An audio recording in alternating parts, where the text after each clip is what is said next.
So அந்த ரொம்ப நேரம் அப்படின்றத நம்ம எப்படி சொல்லலாம் அப்படின்னு பார்த்தீங்கன்னா இங்கிலீஷ்ல for long, for long, for long.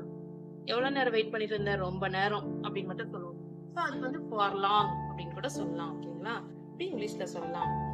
Next, நான் உன்னை ரொம்ப நேரம் காக்க வைத்து விட்டேன். நான் உன்னை ரொம்ப நேரம் காக்க வச்சுட்டேன் அப்படின்றதுக்கு இப்போ நான் எவ்வளவு நேரம் வெயிட் பண்ண ஒருத்தவங்க கிட்ட பேசிட்டு இருக்கேன், அப்போ வந்துட்டு வெயிட் பண்ணிக்கிட்டு இருக்கேன். அப்போ வந்துட்டு அவங்க கேக்குறாங்க எவ்வளவு நேரம் வெயிட் பண்ணிட்டு இருந்தீங்க, ரொம்ப நேரமா வெயிட் பண்ணிக்கிட்டு இருக்கேன் அப்படின்னு சொல்றதுக்காக நம்ம ஃபார் லாங் அப்படி சொல்லுவோம்.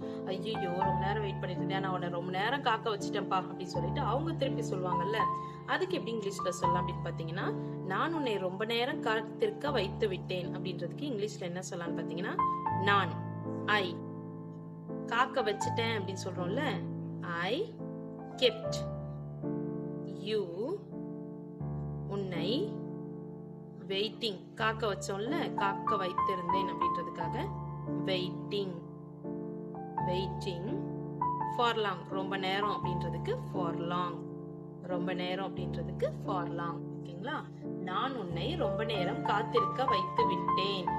நான் அப்படின்றதுக்கு ஐ, வைத்து விட்டேன் அப்படின்றதுக்கு kept, உன்னை அப்படின்றதுக்கு யூ, ரொம்ப நேரம்ன்றதுக்கு ஃபார் லாங், காத்திருக்க வைத்ததுக்கு காத்திருந்தோம், அப்ப ரொம்ப நேரமா காத்திருந்தோம் அப்படின்னா அப்ப வெயிட்டிங், கண்டினியூஸா காத்திருக்க வச்சிருந்தா கண்டினியூஸ் டென்ஸ்ல நம்ம சொல்லணும்.